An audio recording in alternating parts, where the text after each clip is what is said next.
Hello and welcome in this video of poverty and its types. In this video we are going to discuss about the meaning of the poverty, the main causes of the poverty, the main measures taken by the government to control the poverty. So पूरी तरह से हम लोग इसका definition, role of the government of India, सब कुछ हम लोग पॉवर्टी के बारे में डिस्कस करने वाले हैं। तो चलिए स्टार्ट करते हैं। तो हम लोग सबसे पहले स्टार्ट करेंगे the meaning of the poverty. अगर हम लोग पॉवर्टी के बारे में बात करें, it is a condition in which the section of the society is unable to fulfill its basic necessities of life. The basic necessities कहने का मतलब है the food, drinking water and the shelter and the clothing. So these are the three important basic necessities of any human life. इसके बिना human life कभी भी exist नहीं कर सकता। लेकिन दुर्भाग्यवश हमारे देश में गरीबी का कोई डेफिनेशन नहीं है। जब भी गवर्नमेंट ऑफ इंडिया ने पॉवर्टी को डिफाइन करने का कोशिश किया है, it has attracted lots of criticisms. इसका हमेशा ही क्रिटिसाइज होता आया है। जब भी हमारे देश ने, हमारे गवर्नमेंट ऑफ इंडिया ने पॉवर्टी को डिफाइन किया है, हमेशा ही क्रिटिसिज्म हुआ है, क्योंकि हमारे देश में पॉवर्टी का कोई डेफिनेशन नहीं है। हमारे देश में कितने लोग पुअर हैं और गरीबी को हम लोग कैसे कंट्रोल कर सकते हैं, इसका हमारे देश में कोई मैकेनिज्म नहीं है। जितने भी मैकेनिज्म, जितने भी programs the government of India has started, all these programs have failed, but the improvement has happened in the standard of living of the common people. लेकिन इस बात से नाकारा नहीं जा सकता कि हमारे देश में लोगों के लाइफस्टाइल में जरूर कोई ना कोई डेवलपमेंट हुआ है। तो हमारे देश में अगर पॉवर्टी की बात करें तो इसका कोई सिंगल डेफिनेशन नहीं है, लेकिन एक कॉमन डेफिनेशन हम लोग एक्सेप्ट कर सकते हैं। It's a condition in which the people of the society are unable to fulfil the basic needs of their life. It is the food, drinking water, shelter and the clothing. रोटी, कपड़ा और मकान, these are the three important basic necessities of the human life. If a person is unable to fulfil, that means he is a poor. अगर कोई आदमी तीन अपने important basic needs को फुलफिल नहीं कर सकता, दैट इज अ रोटी, कपड़ा और मकान, तो वो एक गरीब आदमी है। नाउ हम लोगों ने अभी तक जो ये डेफिनेशन एक कॉमनली एक्सेप्टेबल डेफिनेशन है। हमारे देश में दो चीजें ऐसी होती हैं, दो स्टैंडर्ड हैं जिसके ऊपर हम लोग गरीबी का एस्टिमेशन करते हैं। एक होता है एक्सपेंडिचर मेथड और दूसरा होता है the calorie intake, how much calorie you are taking. आप कितनी कैलोरी एक दिन में लेते हो, इसके ऊपर में हमारे देश में दो स्टैंडर्ड हैं गरीबी को मापने के लिए। एक है द कैलोरी इनटेक और दूसरा है द एक्सपेंडिचर मेथड, आप एक दिन में कितना खर्च कर पाते हो। तो एक है खर्च मेथड और दूसरा है कैलोरी इनटेक। तो इसके बारे में हम लोग डिटेल में बात करेंगे। सबसे पहले देखते हैं world bank report. World bank report के अनुसार अगर किसी का इनकम 1.90 डॉलर पर डे है, तो इससे कम है तो वो एक गरीब आदमी है। If a person is earning 1.90 dollar per day, he will be called a poor. It means अगर हम लोग इसे इंडियन रुपी में कैलकुलेट करें तो अराउंड 130 रुपए होते हैं। अगर कोई आदमी हर प्रत्येक दिन 130 रुपए से कम अगर अर्न कर पाता है तो वो एक गरीब आदमी की श्रेणी में शामिल किया जाएगा। इंडिया में गरीब लोगों की संख्या बहुत ज़्यादा है वर्ल्ड बैंक रिपोर्ट के अनुसार, लेकिन ये हालत धीरे धीरे सुधर रही है। अफ्रीका में सबसे ज़्यादा पॉवर्टी है in the African continent. African continent में सबसे ज़्यादा पॉवर्टी है, like Uganda, the Nigeria has the highest number of poor people in the world. लेकिन इंडिया में ये हालत काफ़ी अच्छी है, लेकिन उसके बावजूद भी इंडिया में the number of the population is approx highest in Asia. So अगर हमने अभी तक वर्ल्ड बैंक रिपोर्ट के बारे में बात किया, अगर हम लोग इसके टाइप्स के बारे में बात करें, जैसा कि अभी मैंने बताया, in India we don't have a common acceptable definition of the poverty. Whenever the government of India has tried to define it, it has attracted lots of criticisms. Now अगर हम लोग टाइप्स के बारे में बात करें तो दो तरह के टाइप होते हैं पॉवर्टी के, एक होता है रिलेटिव पॉवर्टी और दूसरा होता है absolute poverty. Absolute poverty, what is the meaning of absolute poverty? Absolute poverty हम उसे कहेंगे जहां पर जिन लोगों के पास basic necessities of food, clean water, health and shelter की फैसिलिटीज नहीं हो। I am talking about the clean water, साफ पानी, पीने लायक पानी, कोई कुएं या कोई तालाब का पानी नहीं। अगर किसी आदमी को बेसिक फूड स्टफ, खाना, पीने वाला पानी, शेल्टर, हेल्थ और क्लोथिंग, ये बेसिक नेसेसिटीज अगर किसी को मिलता है, अगर, तो वो गरीब नहीं है। अगर नहीं मिलता है तो वो एक एब्सोल्यूट गरीब, एक एब्सोल्यूट पॉवर्टी में जी रहा है। अगर हम लोग एब्सोल्यूट पॉवर्टी के बारे में बात करें तो सबसे इंपॉर्टेंट फीचर है एब्सोल्यूट पॉवर्टी का the amount of money, how much the money you are earning will be the sole determiner of the absolute poverty. अगर हम लोग इंडिया में बात करें, इंडिया में 27 रुपीज अगर कोई गांव में खर्च कर पाता है तो वो गरीब नहीं है। अगर 27 रुपीज पर डे इंडिविजुअली अगर आप खर्च कर पाते हैं तो आप गरीब नहीं हैं। अगर आप खर्च नहीं कर पाते हैं, 27 रुपये हर दिन नहीं कर पाते हैं, तो आप गरीब हैं। शहरों के बारे में बात करें तो 33 रुपये अगर आप किसी शहर में रह रहे हैं and you are unable to pay 33 rupees, that means you are poor. अगर आप 33 रुपये ये खर्च नहीं कर पाते हो तो आप एक गरीब हो। तो हमारे देश में पॉवर्टी का डेफिनेशन बिल्कुल अलग है। अब अगर हम लोग बात करें एब्सोल्यूट पॉवर्टी के बारे में तो ये एक भिखारी के पास भी खाना होता है, पानी होता है, शेल्टर है और एक हेल्थ है। अगर वो झोपड़ी में ही रहता है, खाना और पानी उसके पास है, तो वो भी गरीब नहीं कहा जाएगा, क्योंकि एक भिखारी भी 27 रुपये खर्च कर सकता है। शहर में एक भिखारी भी 33 रुपये खर्च कर पाता है। इस डेफिनेशन को अगर हम लोग गवर्नमेंट ऑफ इंडिया के इस डेफिनेशन पर अगर हम लोग पॉवर्टी को मापें तो कोई भी देश में गरीब नहीं है। Now this is called the absolute poverty, जहां पर हम लोग अमाउंट ऑफ मनी को देखते हैं कि कितना रुपीज आप, कितना पैसा आप पाते हो या फिर खर्च कर पाते हो। सो नेक्स्ट हम लोग बात करते हैं रिलेटिव पॉवर्टी के बारे में। Relative poverty means the living standard compare to the economic standard of population living in your surrounding. आपके आसपास में जो लोग रहते हैं उनसे आप कितने गरीब हैं, आपकी लोकेलिटी में, आपकी सोसाइटी में कितने लोग रहते हैं, उनसे आप कितने गरीब हैं। तो यहाँ रिलेटिव पॉवर्टी की अगर हम लोग बात करें तो स्टेटस की बात की जाती है, economic status of the other members of the society compare to the other members of the society. आपका स्टेटस कितना डाउन है आपके पड़ोसियों से, तो ये होता है रिलेटिव पॉवर्टी। हमारे देश में एब्सोल्यूट पॉवर्टी पर, इस मॉडल एब्सोल्यूट पॉवर्टी पर ही गरीबी की जांच की जाती है। कितने लोग गरीब हैं, कितनी गरीबी है, इसकी जांच एब्सोल्यूट पॉवर्टी के मॉडल पर ही की जाती है। लेकिन अमेरिका, ब्रिटेन, स्विट्जरलैंड, आयरलैंड, इन सब देशों में रिलेटिव मॉडल अप्लाई किया जाता है। रिलेटिव मॉडल हमेशा ही रेशियो में आता है। रिलेटिव मॉडल के ऊपर हम लोग अमेरिका, ब्रिटेन और डेवलप्ड कंट्रीज में पॉवर्टी का एस्टिमेशन किया जाता है, और हमारे देश में पॉवर्टी का एस्टिमेशन होता है एब्सोल्यूट पॉवर्टी के ऊपर। So I hope this is clear for everyone. The two types and the main differences between the relative poverty and absolute poverty is clear for everyone, I hope. So let's move to the another. Now the poverty in the British India. सबसे पहले हमारे देश में जिन्होंने poverty का अच्छी तरीके से एस्टिमेशन किया था वो है दादा Bhai Naoroji. Dada Bhai Naoroji is called the grand old man of India.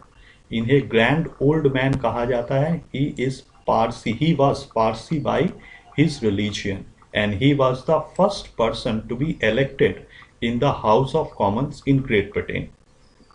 He was a very good economist, the politician. He was a very educated person and highly educated person, and he was a best speaker. He was a very good speaker. So he was the first person who told about the wealth of nations. The wealth of India, the drain of wealth. इन्होंने ही सबसे पहले national income and drain of wealth के बारे में बोला कि कैसे हमारे देश में ब्रिटिश कैसे एक्सप्लोइटेशन कर रहे हैं और किस तरह से इंडिया डे बाय डे गरीब होता जा रहा है ब्रिटिश के गलत नीतियों की वजह से। तो सबसे पहले हमारे देश में दादा भाई नौरोजी ने गरीबी का सही आकलन किया था। Poverty and unBritish rule in India, it is a book, it is a great book written by Dada Bhai Naoroji on economics. ये बुक अभी भी काफी इन्फ्लुएंशियल है, still it is very relevant book in the present time also. This is the year of the publication. Now a question may come in your examination. In which year the Poverty and the Un-British Rule in India was published? Who wrote it? When poverty was first estimated in India?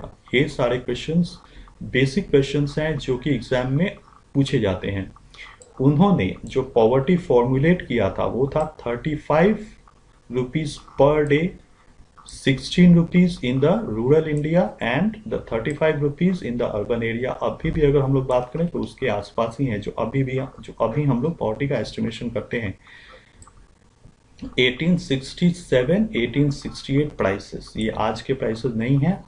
तो 1867 में जो लोग 16 रुपए खर्च कर पाते थे वो गरीब नहीं थे। अगर 16 रुपीज अगर कोई खर्च नहीं कर पाता था तो वो गरीब था, और 35 रुपीज खर्च नहीं कर पाता था तो वो गरीब था। यानी कि बहुत ज़्यादा लोग इंडिया में गरीब थे, क्योंकि आज का उस समय का 16 रुपए आज के करीब 1,60,000 के आसपास होगा। तो ये उस समय का ये जो 16 रुपीज है ये 1867 के वैल्यू के बराबर था।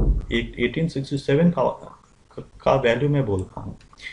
So he was the first person who told about the estimation of the poverty. Now, how the estimation of the poverty happens in India? हमारे देश में गरीबी का definition प्लानिंग कमीशन के द्वारा दिया जाता था। So this is the body which was giving the definition of the poverty and he was responsible for estimation of the poverty also। poverty का estimation प्लानिंग कमीशन के द्वारा होता था 2015 तक। 2015 के बाद नीति आयोग आया। सो नीति आयोग अब हमारे देश में पॉवर्टी का एस्टिमेशन करता है। नीति आयोग 2015 से शुरू हुआ, 1 जनवरी 2015, और the planning commission is the extra constitutional body which ceased to exist after 2015। NITI Aayog और प्लानिंग कमीशन के ऊपर में मैंने एक अलग से वीडियो बनाया है जिसे आप देख सकते हैं for the detailed information of NITI Aayog and the planning commission. So NITI Aayog full form is national institution for transforming India. Now 2015 में कुछ ऐसे प्रॉब्लम्स आ गए थे जिसकी वजह से गवर्नमेंट को प्लानिंग कमीशन को हटाकर इसे नीति आयोग स्टैब्लिश करना पड़ा था। सो अभी की अगर हम लोग बात करें तो अभी इस टाइम में गरीबी का एस्टिमेशन और उसका इम्प्रूवमेंट किया जाता है नीति आयोग के द्वारा based on the survey of the national sample survey organisation of India NSSO। So every 5 year NSSO पे अ सर्वे on the grassroots level for the estimation of the poverty in India। The National Sample Survey Organization of India is responsible for estimation and survey after every 5 year। इस सर्वे के आधार पर नीति आयोग अपना definition देता है estimate for the estimation of the poor people in India। So NITI Aayog 2015 में आया। इसने नीति आयोग ने प्लानिंग कमीशन की जगह ले ली।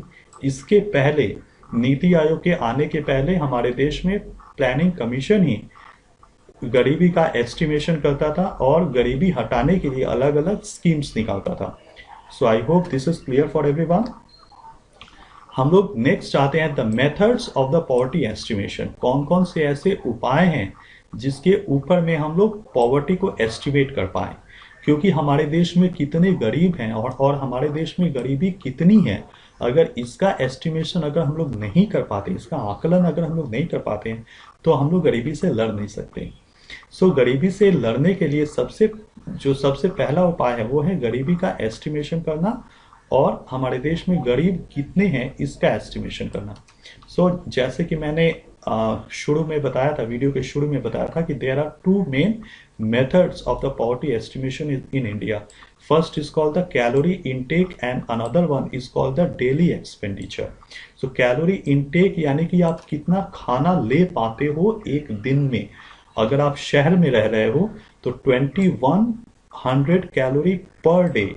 If you are taking, you are not poor. If you are unable to take 2100 calorie per day आप अगर शहर में रहते हो और ले नहीं पाते हो तो आप एक गरीब आदमी हो, नहीं तो आप एक अमीर आदमी हो।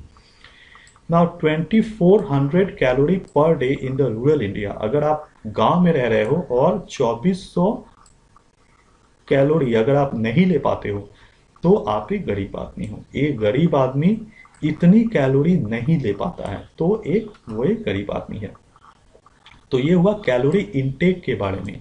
Now if you talk about the daily expenditure, daily expenditure का मतलब हुआ 27 रुपए अगर आप गांव में रह रहे हो और खर्च नहीं कर पाते हो तो आप एक गरीब हो, और 33 रुपए अगर आप शहर में रह रहे हो और खर्च नहीं कर पा रहे हो तो आप एक गरीब आदमी हो। नाउ अगर इस लेवल पर अगर हम लोग देखें तो एक भिखारी होगा वो भी 33 रुपए खर्च कर पाता है शहर की, अगर हम लोग बात करें तो। इसीलिए ये डेफिनेशन हमेशा ही क्रिटिसिज्म रहा है, अभी तक केवल यही डेफिनेशन ही चल रहा है क्योंकि नीति आयोग ने अभी तक कोई नया डेफिनेशन पॉवर्टी के ऊपर में बिल्कुल नहीं दिया है। तो ये definition it is given by the planning commission, ये डेफिनेशन हमें अभी तक प्लानिंग कमीशन ने दिया है और यही डेफिनेशन हम लोग अभी तक चलाते आ रहे हैं। इस डेफिनेशन से ही हम लोग हमारे देश में गरीबी का एस्टिमेशन कर पा रहे हैं। नाउ ये होता है poverty line. This 27 and 33, 27 in the rural India and 33 in the urban India is called the poverty line. अगर इसके भी नीचे अगर कोई आदमी 27 रुपए खर्च नहीं कर पाता है गांव में और 33 रुपए शहर में तो वो बीपीएल कहलाएगा, below poverty line. This is called the below poverty line and this 27 and 33 is called the poverty line. अगर इसके ऊपर अगर कोई खर्च कर पाता है तो वो होगा एपीएल, above poverty line, और अगर कोई खर्च नहीं कर पाता है तो वो है बीपीएल। गरीबी को हम लोग डिफाइन करते हैं बीपीएल से। नाउ क्या सरकार ने बीपीएल के लिए कुछ भी नहीं किया? बिल्कुल किया है। The PDS system, the public distribution system, the PDS system, public distribution system like ration shop, the fair price shops, इसके थ्रू बहुत कम कीमत पर इन गरीबों को फूड क्रॉप्स दिए जाते हैं, जैसे कि 2 रुपए किलो चावल, 2 रुपए किलो गेहूं, चीनी 3 या 4 रुपए किलो। एक अलग से कार्ड बनता है जिसे हम लोग कहते हैं बीपीएल कार्ड। इस बीपीएल कार्ड के जरिए बहुत कम कीमत पर फेयर प्राइस शॉप्स के थ्रू इन गरीबों को 2 रुपए किलो या 3 रुपए किलो चावल या गेहूं दिया जाता है। तो ये हमारे it is one of the major started by the government of India to combat the poverty. अब और भी एक क्वेश्चन आता है, why we are taking expenditure only. हम लोगों ने वर्ल्ड बैंक में देखा कि $1.90 अगर कोई अर्न कर पाता है, अगर कोई अर्न नहीं कर पाता है तो वो गरीब है। $1.90 अगर कोई अर्न नहीं कर पाता है तो वो गरीब है। लेकिन यहाँ पर हम लोग एक्सपेंडिचर देख रहे हैं, तो ये एक डिफरेंस होता है वर्ल्ड बैंक के मॉडल पर और इंडिया गवर्नमेंट के मॉडल पर, कि वर्ल्ड बैंक है वो इनकम को आइडेंटिफाई करता है गरीबी को मापने के लिए, लेकिन हमारे देश में गवर्नमेंट ऑफ इंडिया एक्सपेंडिचर को लेती है गरीबी को मापने के लिए। ऐसा क्यों होता है, ये डिफरेंस क्यों? क्योंकि हमारे देश में इनकम का कोई एस्टिमेशन नहीं है। वर्ल्ड में हम लोग दूसरे कंट्रीज में, अमेरिका, स्विट्जरलैंड में हम लोग इनकम को एस्टिमेशन कर सकते हैं, लेकिन हमारे देश में इनकम को एस्टिमेशन करने का कोई उपाय ही नहीं है। अगर आप किसी डॉक्टर के पास जाते हो, 1000 रुपये किसी डॉक्टर को फीस देते हो, तो उसके इनकम का वो कोई आपको स्लिप नहीं देता है, वो इनकम पूरा ब्लैक मनी में ही आया। अगर आप किसी वकील के पास जाते हो, किसी को अगर उसको कुछ पैसा देते हो तो वो भी एक ब्लैक मनी में ही आता है, क्योंकि उसका स्लिप नहीं है। बिना स्लिप के आप कुछ भी पैसा खर्च कर रहे हो वो ब्लैक मनी में ही आता है। तो वो अपने आ, जब भी वो रिटर्न फाइल करेगा तो रिटर्न फाइल में कभी वो इनकम शो ही नहीं करेगा। अगर आप किसी प्राइवेट ट्यूटर के पास, प्राइवेट टीचर के पास पढ़ने जा रहे हो, अगर आप 2000, 2500 या 3000 रुपये अगर दे रहे हो, तो आपका टीचर कभी आपको, आपका प्राइवेट ट्यूटर कभी आपको स्लिप नहीं देता है। ये सब ब्लैक मनी में ही आता है। तो इस वजह से जो भी इसका मतलब हुआ, तो ब्लैक मनी का मतलब क्या हुआ? ब्लैक मनी का मतलब हुआ कि जो भी पैसे आप अर्न कर रहे हो without showing the government, it will be called the black money. So इसीलिए इनकम का हमारे हमारे देश में इनकम को आइडेंटिफाई करने का, इनकम को एस्टिमेट करने का कोई प्रोसेस ही नहीं है। इसीलिए हम लोग एक्सपेंडिचर को ही अडॉप्ट करते हैं, क्योंकि इनकम को हम लोग एस्टिमेट नहीं कर सकते। कौन कितना इनकम करता है इसको हम लोग एस्टिमेट नहीं कर सकते, इसीलिए हम लोग डेली एक्सपेंडिचर को ही लेते हैं। लेकिन जब भी आप खर्च कर रहे हो through Amazon, through Flipkart, any kind of online shopping you are doing, so उसमें ये हमेशा सरकार पकड़ लेती है कि आपने कितना खरीदा।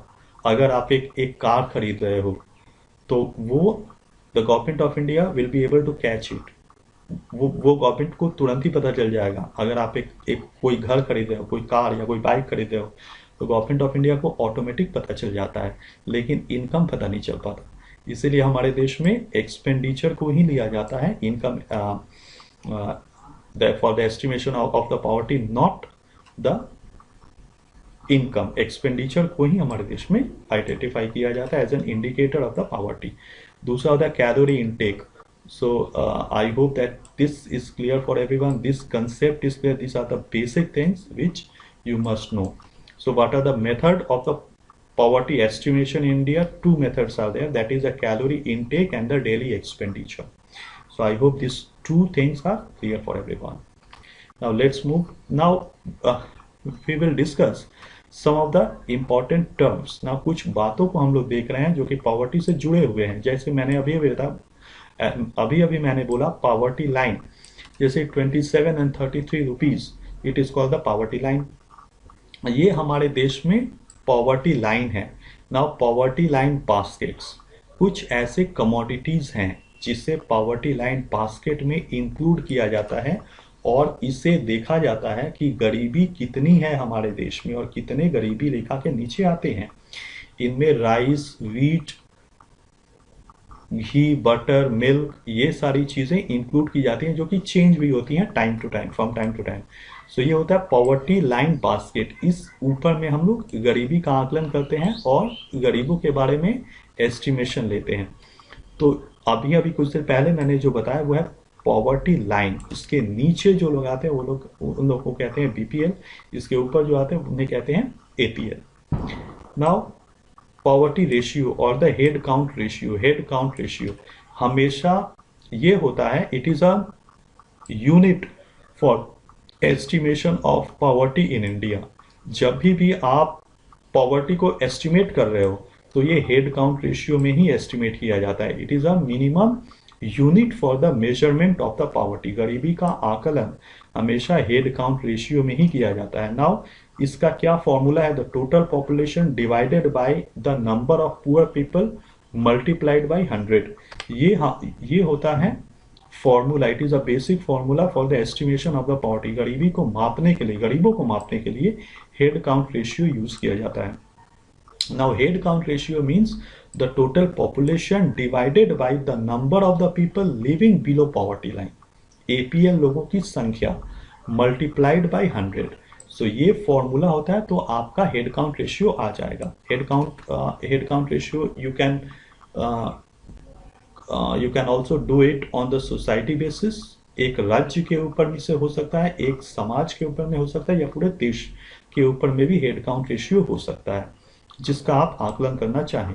तो ये फॉर्मूला होता है हेड काउंट रेशियो प्राप्त करने का, और this is the definition of the poverty ratio or the head count ratio. So if anybody asks you what is the meaning of head count ratio, by head count ratio we measure the poverty by the head count ratio। हम लोग head count ratio के जरिए गरीबी को मापते हैं। So what is the meaning of the head count ratio? It is a proportion of the population below poverty line is called the poverty ratio और head count ratio. So I hope it is clear. ये पूरा हो चुका है। Now committees to estimate the poverty.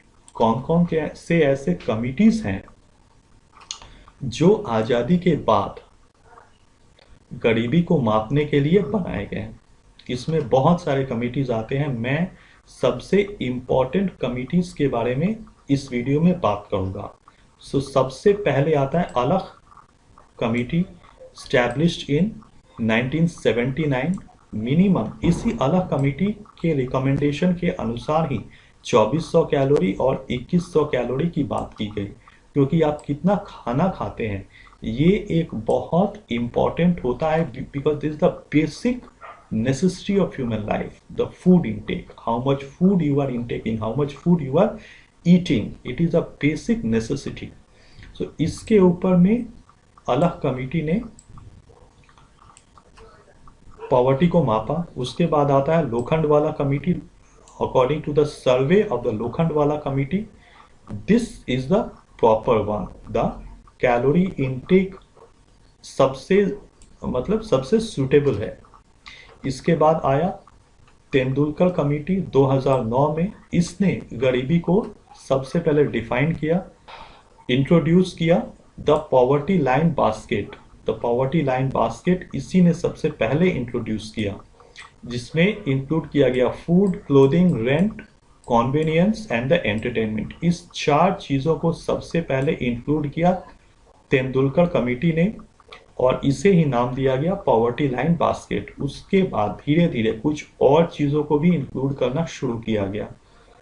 तो इसे who introduced the poverty line basket? It was introduced by Tendulkar committee. When Tendulkar committee came, कब Tendulkar committee आया? 2009 में।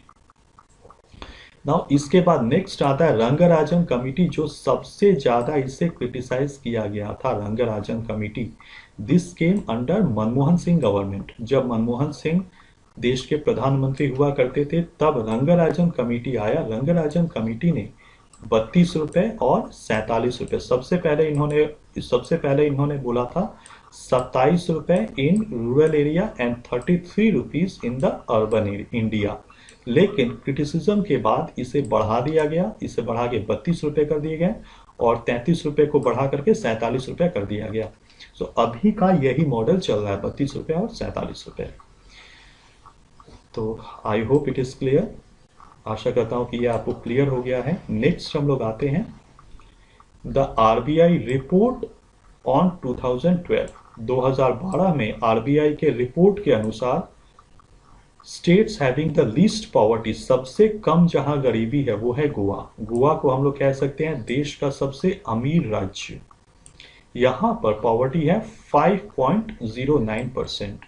देश का सबसे अमीर यूनियन टेरिटरी की हम लोग बात करें तो है Andaman and the Nicobar island, जहां 1% पॉवर्टी है, बहुत ही कम है। States having the highest poverty, जहां सबसे ज्यादा गरीबी है। इन राज्यों को याद रखिएगा, ये राज्य एग्जाम में पूछे जाते हैं in the objective type questions. So learn this states having highest poverty. Chhattisgarh, जहां पॉवर्टी लाइन है 39.93%। नाउ ये चेंज होता रहता है, कभी कभी छत्तीसगढ़ और कभी कभी आ जाता है Bihar on the annual report of the government of India. It is RBI report. On the government report, every year the government publishes its report. Now हमारा जो इंडिया गवर्नमेंट है वो हर साल ये पब्लिश करता है। सो कभी छत्तीसगढ़ आता है, कभी बिहार आ जाता है। सबसे ज़्यादा गरीबी या तो छत्तीसगढ़ में होगी या फिर बिहार, कभी कभी झारखंड भी आ जाता है। अगर हम लोग यूनियन टेरिटरी की बात करें तो सबसे ज़्यादा जहाँ गरीबी है जिस यूनियन टेरिटरी में वो है दादरा एंड द नगर हवेली, जहां पर 39.31% गरीबी है। सो ये है हमारे देश के सबसे गरीब राज्य, अमीर राज्य और सबसे गरीब यूनियन टेरिटरी और अमीर यूनियन टेरिटरी, केंद्र शासित देश। So I expect that this is clear.